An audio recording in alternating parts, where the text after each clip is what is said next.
Mark Rogers TV, the voice of college football, breaking down the game. We love college football for you, the hardcore college football fan. We got Justin Tatavio on the line. You can catch him on Ironman Football, also stated to you, breaking down the X's and O's. So we hope that you'll lock into this segment that we provide you, courtesy Justin, each and every week, where we get much deeper than what we do on a typical basis, and we get taken to school by Justin. Justin, how you doing today? Good. Spring break. That's always a good thing. Yeah, spring break. Nice. We earn it. Yep. Very good. Very good. Good stuff. And hopefully the weather cooperates so you can enjoy it outside. We're going to keep you inside for about 15 or 20 minutes. And we've had a couple conversations. So check out the previous videos. Justin broke down the air raid offense. He broke down Dan Enos's offense and what we should expect out of Miami this year versus what Mark Richt and company brought to the table in 2017 and 18. All right. You mentioned to me getting the best athletes on the field, Justin, and I was having a couple conversations, various teams yesterday, and take the offensive line. We'll take the offense, take the offensive line. Teams get into this situation. They have injuries along the offensive line. They have certain guys who are set in a position. They have other guys that are more versatile. They can play multiple spots.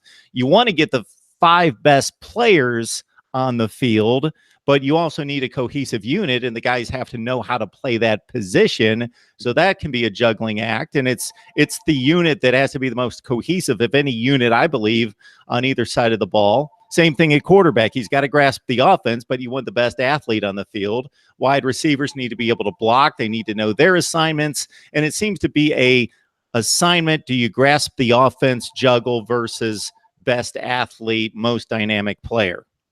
Mm-hmm. With the offensive line, yeah, you want to have, I guess, the most, athletic and reliable person on the field. So the top 5, right? But there are guys who just, they can't handle center, whether it's some of the more mental aspects of the position. Usually centers are making the call. They're sort of the captain of the line. Sometimes it's snapping the football. I remember University of Florida having some issues with one of the Pouncey brothers had gone to play for the Steelers. The one that wound up on the Dolphins was trying to play center and had some issues snapping the football. And this was a few years, I think, after Tim Tebow had left. So, having a guy that can actually snap the ball, and especially with their scheme was snap and pull, centers are pulling. That's even more difficult. What are you requiring them to do? So sometimes you have to adjust your scheme for it. Offensive line play, if you're going to look to beat a lot more man-on-man situations, the tackle have to be longer and more athletic than ever. If you're in the zone, you want the guards bigger. If you're in maybe more of a gap scheme with pulling, you need the guards to be quicker and the tackles to be bigger. So it's all kind of predicated on what system that you're running, and getting the best 5 on the field. It's like you want that, but then there's but the center has to be able to this, but the tackle has to be more athletic enough. There's sort of that, some caveats to go along with it. We hear sometimes in a quarterback battle, this is, and it's never stated by the coaches this way, but the media and the fan bases will say, this is the guy that they want to have win the job. And that makes the statement basically, he's the best athlete, he's the best passer, he's got the highest ceiling. We want him to win the job, but maybe he can't. Maybe he doesn't run the offense. Maybe he makes mistakes. He can't turn over the ball. And so this is the safer choice. Yeah, I mean, I think University of Alabama was kind of going after that quarterback for a long time. I think they were looking at the safest choice. Even with Jalen Hurts, when you really look at it, he was not turnover prone, right? So, I mean, even with Jalen Hurts, who's more of a runner than a thrower in a lot of people's minds, I think Daniels kind of fixed that a little bit there towards the end. And I think he'll do fine with Lincoln Riley now, especially with his mechanics being fixed. But I think Bama is looking for that as well. The big play down the field, it wasn't a huge priority for them. If you really look at Tom Brady, I mean, he's more of an accuracy mechanics guy as well, right? He's very good technique. His deep ball is nice, don't get me wrong, but does he have the strongest arm of some of these guys that have come out over the years? No, he does not. And I think that that's important. Is you need athleticism to a point, but there also has to be that point of, is it at the risk of being mistake prone, right? There are guys who just don't throw the ball, into other people's hands. They're smart enough to throw it away, or Lamar Jackson, they can scramble and get out of trouble. Their athleticism overcomes anything else on the field. Whereas if I'm, Byron Leftwich, for instance, or somebody that's a little bigger. I mean, there's the first fat quarterback that come to my mind. That couldn't move that well. I don't know why he was the big fat guy that came to mind. Of all people in the world. Then you've got the lefty at Kentucky, Jared Lorenzen. Yeah, where's he going? You know, well. he better make it all with his arm, or he better get down because he's not going anywhere, right? Peyton Manning early on could move a little more. By the end of his career, Peyton Manning was sort of throwing, not exactly, throwing Nerf darts, not exactly dart darts, and you're going to have to be more accurate and find routes that are going to be, positive for that type of a body. Yeah, Peyton Manning's last run with the Broncos after he hurt his neck, there was an obvious athletic and physical decline there that it was just astonishing to me. I remember seeing him one of his last regular season games that season. They won the Super Bowl and thinking there's no way that this guy can stay in the field and they can choose him as their quarterback through the playoffs. And then even though he didn't have a great Super Bowl game, he actually did play really well in the playoffs, but it was like his brain and his accuracy he had like that much margin for error because those balls were floating, and obviously he was a sitting duck, but just because of his concept of the offense and his mastery of the offense, and he was just pinpoint accurate for a couple playoff games, that just barely got him by. Yeah, he was the king of the 15, 20-yard comeback and the 15-yard deep out, which he basically made the NFL throws. That's what they became known as. And yet, by the end of those last 2 or 3 years, he couldn't make a single one of those throws. Yeah, so I got to think that the mental aspect of the game is obviously more important at quarterback. And then also we mentioned the offensive line, and also a lot of coaches will say that they have to be pretty much the smartest guys on the field to play offensive line. That at running back and wide receiver, a guy has to really not be getting it, missing the cut, missing the hole, not understanding, or maybe wide receivers that are just unwilling to block, or just I just can't imagine too many case scenarios in which the best athlete's not going to make it on the field with those two positions in mind. Yeah, sometimes it's in this option route world with the air raid stuff carrying over to everyone else. Sometimes with receivers, it's a feel. How does Hunter Renfro get on the field? I mean, look at him. He looks like he's the dad of these other guys. He's, they had that picture of him at like the Springs or something. He's got no physique at all. When you watch him run, he's not fast. Hunter Renfro, actually, if you watch him play, really look close, he actually turns his body all the way around to catch the football and then has to do a complete flip 180 and turn up and run up field. He will catch the ball, start backpedaling, and then turn. He's not a huge yard after catch guy, but if you catch the football at 12 yards, you've caught the football at 12 yards. That's where the idea of finding space comes in.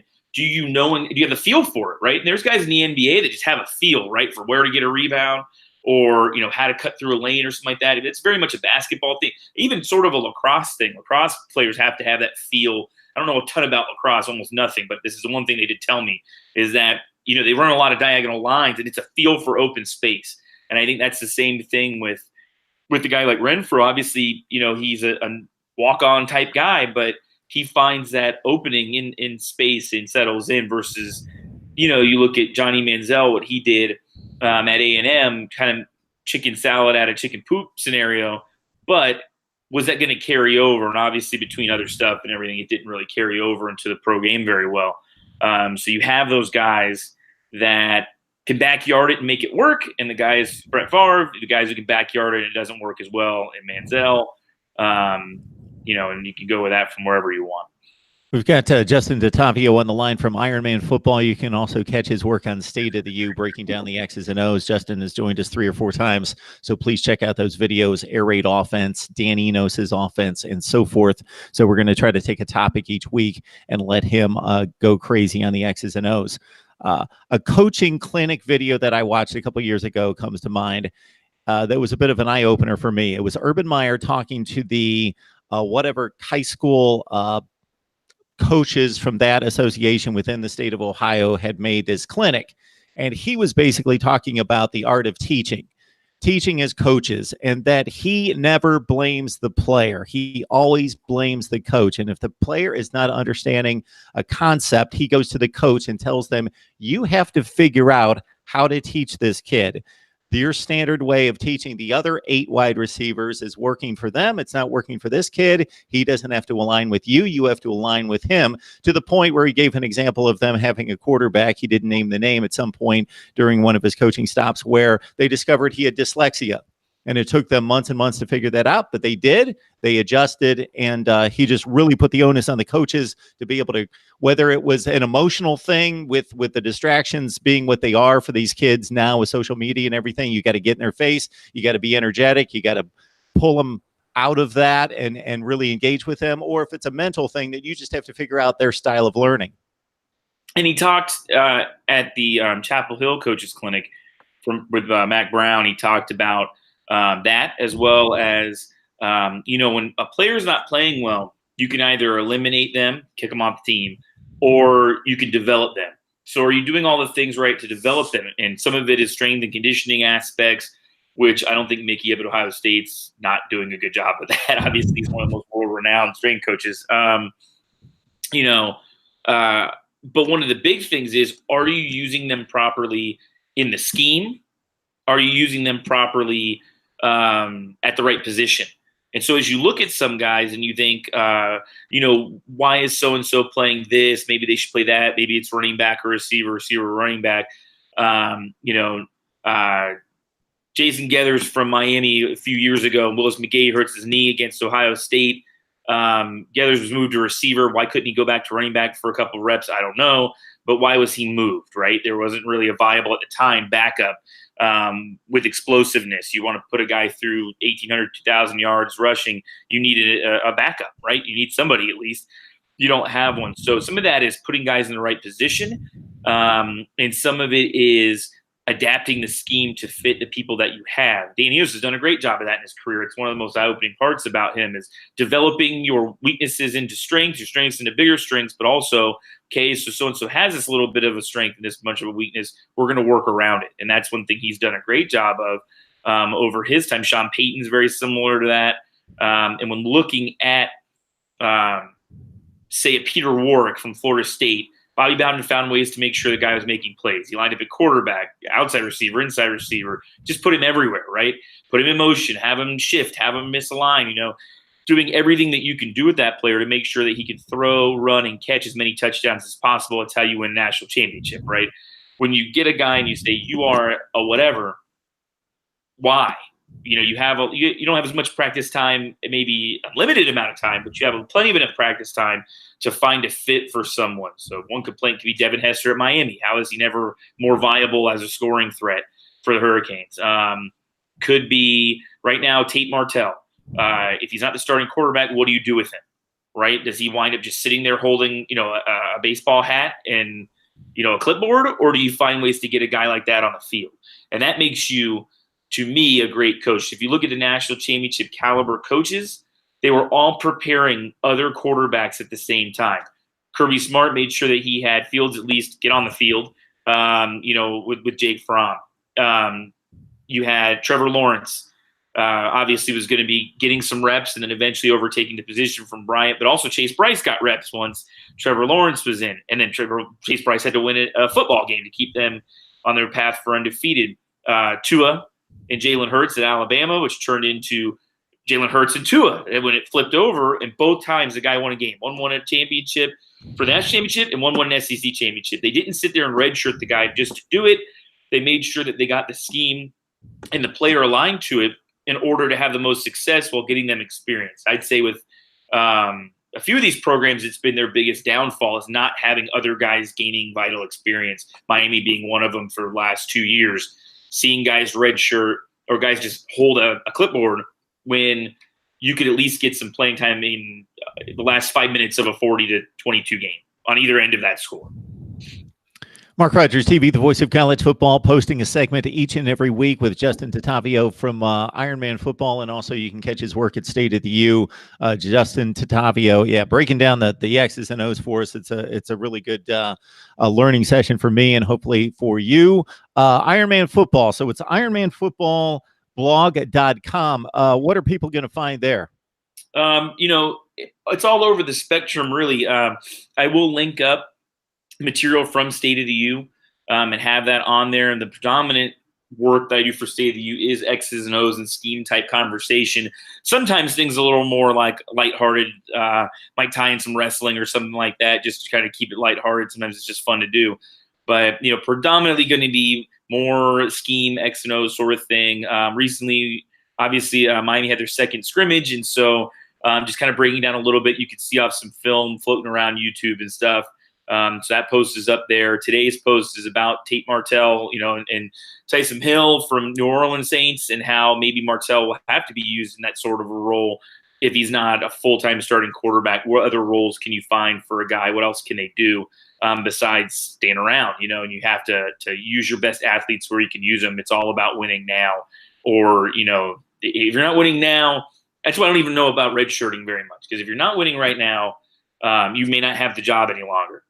And so if you're willing to suffer through a 3-9, you better hope that contract's really ironclad and has a lot of, big buyout money, because you have to win now. So the only positions I could really see, redshirting the offensive line as they develop. It's the hardest position to recruit and scout. It would be the hardest position to develop, and it's the hardest position to play right away. And so I think other than that, almost anybody else can be involved, from kicking game standpoint to getting a little bit of role time, player experience. The 4-game rule is nice. I think they should just give everybody 5 flat years of eligibility, and so you've got 5 full years. The average student now graduates in 6 years. So why not give the athletes 5 years? Obviously, give them a free transfer in there, and then after that, put them through a waiver process of it having to be affirmed. But I think the first one should be free. In 5 years, you're more than likely not going to have the same coach. The odds are the guy that you signed with is not going to be there. What's the average coach is there probably 3 years. And so if you're there 5 years, he won't be there. Also, I don't like any system that's predicated on line. And so with redshirting, people will grab their leg and fall over in the middle of a game and take a medical red shirt. Let's just eliminate the chance of lying to somebody and create a system built upon you just have your 5 years. There are no medical red shirts. There's no blah, blah, blah shirts. This is just everybody's got 5 years. The minute you enroll, the minute you leave.